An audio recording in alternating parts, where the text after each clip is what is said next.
Sidang pra-peradilan yang diajukan tersangka PC Kota kembali berlanjut dan memasuki tahap penting.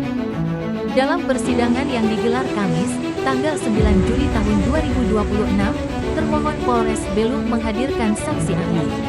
Dr. Michael VK, SH, MH, seorang akademisi, pengamat hukum, dan ahli hukum pidana asal Nusa Tenggara Timur.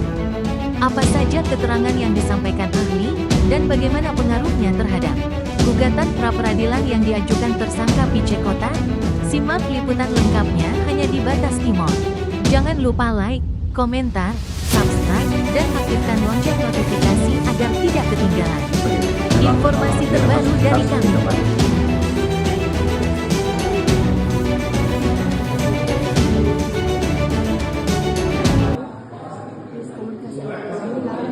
Proses hukum seperti penetapan tersangka, penundaan dan lain sebagainya.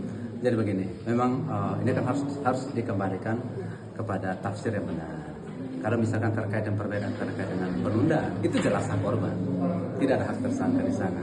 Masa secara logik saja, masa tersangka minta untuk prosesnya cepat, kan tidak mungkin. Biasa yang minta itu adalah korban, karena dia merasa dirugikan. Nah ini secara logika. Secara norma juga kan sudah diatur tadi saya sudah sampaikan bahwa tentang penundaan yang diatur dalam pasal 158 huruf E ini kan harus kita tarik secara sistematis ke dalam pasal 144 huruf F tentang bahwa korban itu berhak untuk mendapatkan informasi terkait perkembangan perkara yang dia laporkan. Maka ini clear, bukan hak tersangka tapi hak daripada korban. Lalu yang berikut terkait dengan penetapan tersangka ataupun keterangan berubah-ubah, ini hal lumrah dalam praktek. Baik jangankan di penyidikan, di persidangan orang cabut keterangan dia di yang dulu di BAP, apakah serta-merta terdakwa bebas? Kan tidak.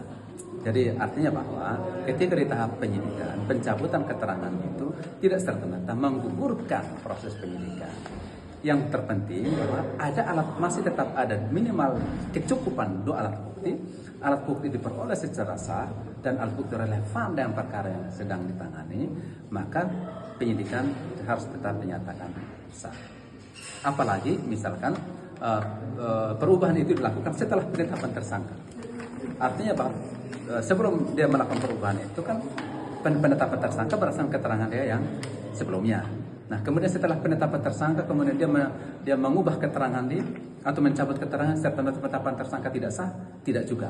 Karena tidak sahnya penetapan tersangka hanya satu, yaitu ketidakcukupan minimal dua alat bukti. Terkait kehadiran prinsipal?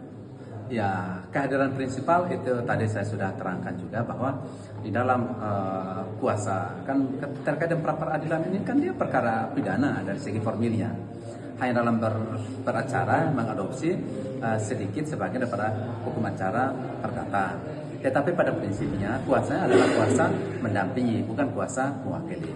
Nah, memang KUHP itu mengatur bahwa apabila yang bersangkutan DPO, daftar pencarian orang, maka putusan itu akan dinyatakan tidak dapat diterima.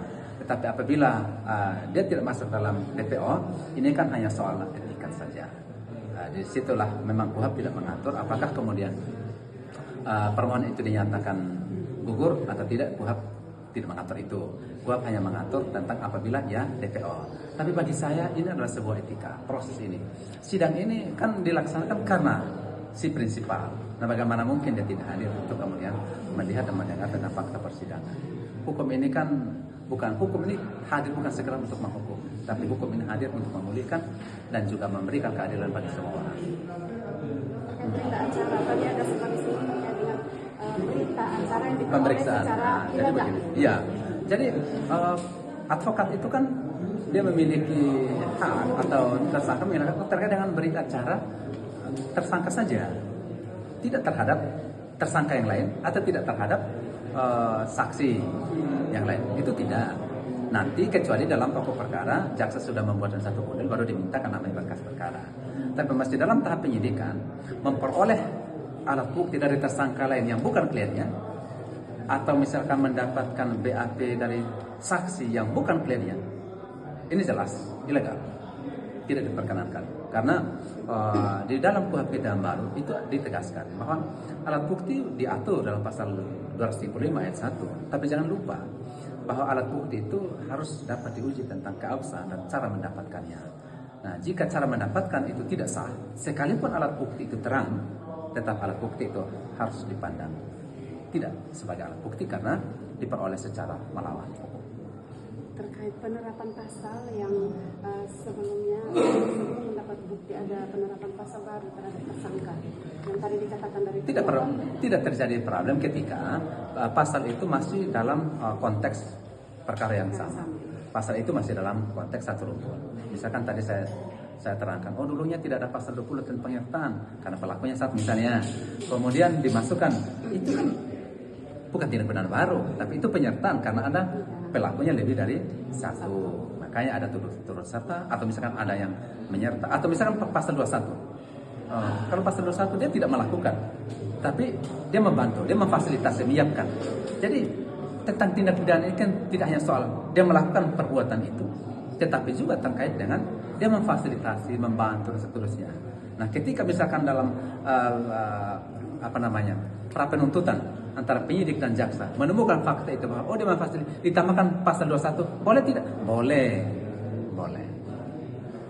Itu saja. Terima kasih banyak. Oke.